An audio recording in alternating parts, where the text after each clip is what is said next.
Hello my dear friends, you're in the Military Summary channel, and this short video we're going to discuss the most important events that took place during the previous night of the local time. We have lots of very interesting details, geolocations and adjustments of map. You will be surprised. According to information we have from the CNN, by the end of this week Zaluzhny will be dismissed. So there are no doubts that he will be dismissed and he will leave his position of course with his crew. So we'll see who is going to be the next minister of the head of Ukrainian army, but I think that the head of intelligence Budanov is going to be. Furthermore, we got more details and updates about the purposes and the results of visit of Nuland, Victoria Nuland in Ukraine. She was talking about new weapon, new agreements and so on, and she told us that Putin will be surprised during the next months when he see what kind of weapon and what kind of things the United States of America is going to use. I don't know what was she talking about, but obviously we know that Ukrainians have significant problems with missiles and with ammo, with rounds, with artillery rounds. The Ukrainians are saying that they are able to use up to 2,000 artillery rounds per day, and the Russians can use up to from 6 till 10 artillery rounds if it's necessary. So the ratio is about 1 to 3. So a lot of problems. Once again, very difficult to understand what was Victoria Nuland talking about, but for example, the previous night, the Ukrainians made another attempt to attack Crimea with significant number of missiles. The Russian sources published significant number of videos of air defense work, and as a result of those that air defense work, they managed to shut down every single missile, at least according to the Russian sources.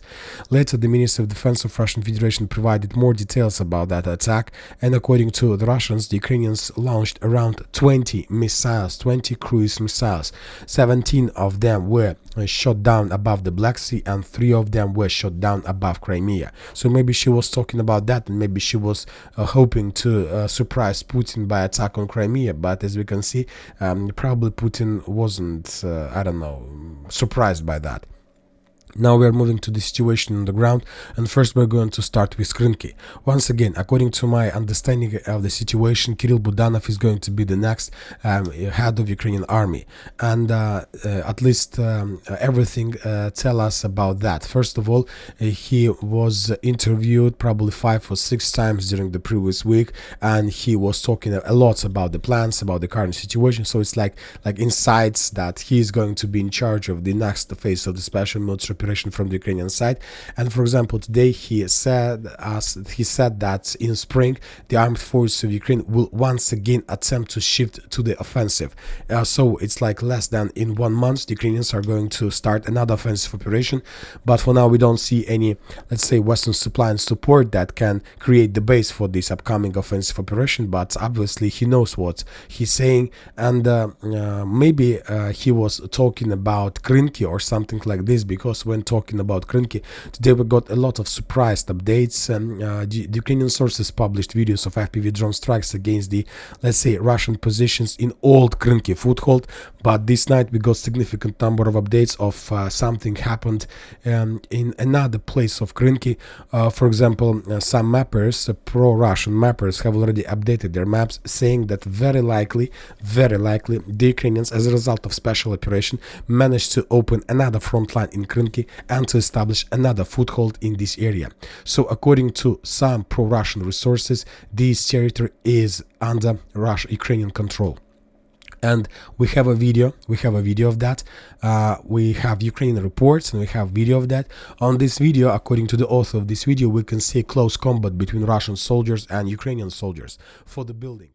And as you can see, the Russians were defeated in this battle and they were forced to step back. Very difficult to understand the details of this situation because we don't see the Ukrainians on the video. We have just comments from the Ukrainian side that there was a close combat with rifles very close. The Russians probably saw a significant number of Ukrainians heading in their direction. After that, the Russians started bombing, the Ukrainians started bombing the Russians with mortars, and the Russians completely retreat and withdraw their positions and let's say regroup grouped to another building as far as possible from the epicenter and the center of clashes. So once again, very likely that Ukrainians opened the second front line in Krynky because the previous foothold was completely reduced to ruins, and they took a decision to try the luck in the other place. And as we discussed, the same story, Kazachila-Gerska Konka rivers that goes to Tyaginka, so everything the same as was in the original Krynky foothold. There is the same situation. The question is whether the Ukrainians are able to develop their foothold in this area or not, or whether the Russians are able to stop offensive operation as fast as possible. Now we are moving further to Novomykhailivka. We have a lot of interesting updates from this territory, and today we got the video of Russian armored attack against the Ukrainian positions to the west of Solidar. This video was published by the 72nd Mechanized Brigade. On this video we can see this attack took place on the 30th of January. As you can see, significant number of Russian armored vehicles start movements in direction of Ukrainian tree lines and strongholds in this area. The Ukrainian sources published significant number of FPV drone strikes against the Russian convoy. It's very difficult to understand how many tanks and armored vehicles were destroyed. We see Russian infantry moving from one side to another. We see clashes. We see abandoned armored vehicles. We see destroyed tanks. We see running Russian soldiers. No, anyway, the most important, this video was published by the 72nd, by the Ukrainian side, and according to geolocations and according to that video, the Russians, as I understand, were moving something like this. They were moving here, then they were moving these fields. On this area they turned to the north, started moving to the north, and here they crossed the fields and attacked the Ukrainian positions in this area. So once again, that was very likely the Russian road of attack, how they were moving from the south, from the east to the west, then to the north. So something like this.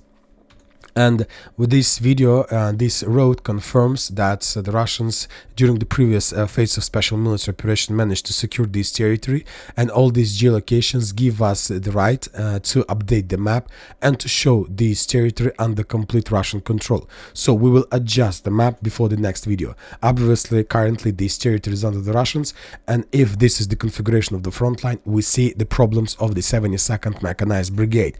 They are half encircled, and obviously sooner or later the Ukrainians will be forced to start withdrawing their positions from this area in direction of Vadiana and the road TO524, because they will not be able to hold due to half encirclement and always let's say crossing fire from artillery systems. Interesting details are coming from the northern direction. Different mappers also have updated their maps showing additional progress of the Russians, and according to, let's say, to Syriac, as a result of offensive operation, the Russians managed to completely establish control over this area. That means that the Russians control currently 75% of the most important strongholds on the northern area. Just one stronghold left, this one, but as we discussed, the main purpose of this stronghold is to secure attacks in direction of Pobeda. The Russians don't need this stronghold to continue offensive in direction of Novomykhailivka. From now on, there are just few steps left for the Russians to attack a little bit to the west. It's best. It's good to do this. It's good to obtain this area as well, to get this territory. And if they can do this, and then this is going to be the end of Novomykhailivka. The Russians, obviously, the next week will start or renew their offensive operation once again in direction of the village from two directions, northern and the southern, and of course the eastern. So the battle of Novomykhailivka is about to be finished. Furthermore, the Russians can continue offensive from Solodka to Vadiana, and the Ukrainians now have problems. They need to think what is most important, Vadiana or Novomykhailivka, and where to concentrate reserves, and what to protect in the first priority and what in the second priority. Now we are moving to Solidar direction. We have a lot of very interesting details. Today the Russian sources published the video how the Russians were bombing and attacking the Ukrainian forces in Vysyola. We don't know the dates when this video was made, but I'll remind you that during January the Ministry of Defense of Russian Federation reported that this village was captured by the Russians, and on the 31st of January, late evening of 31st, we got this video, geolocated video, how the Russians were bombing the Ukrainians.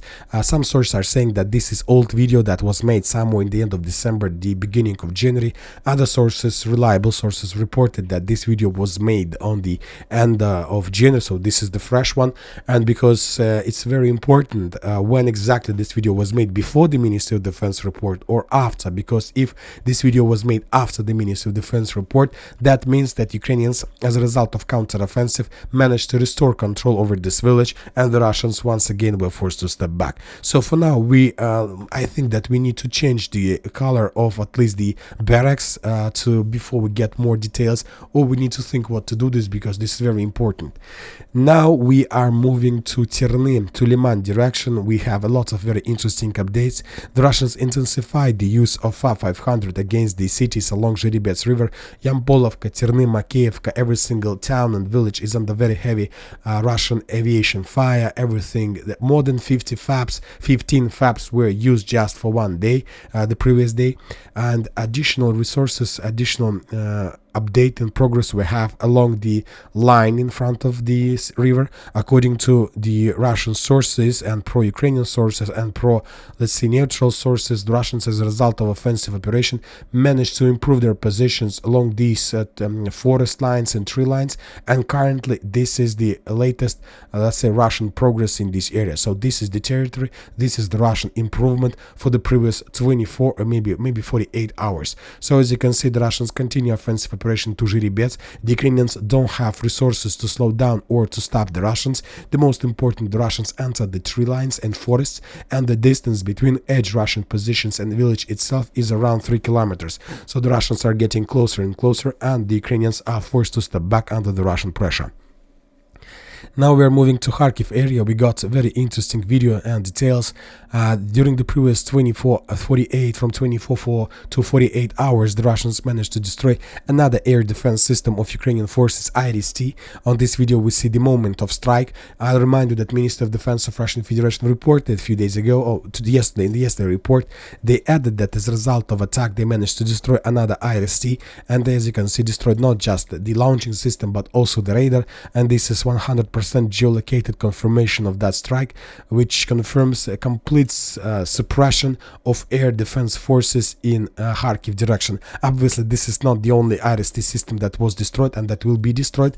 And once again, as you can see, we talked a lot about helicopters yesterday, about Russian aviation dominance and superiority, and of course to use helicopters, to use aviation in Kharkiv direction, which means to begin the buffer zone and the demilitarization zone creation operation. First of all, the Russians need to suppress Ukraine air defense. If they can do this, then this is game over for this territory, for this zone, and the Russians can start any movements in Kharkiv direction and in buffer zone direction.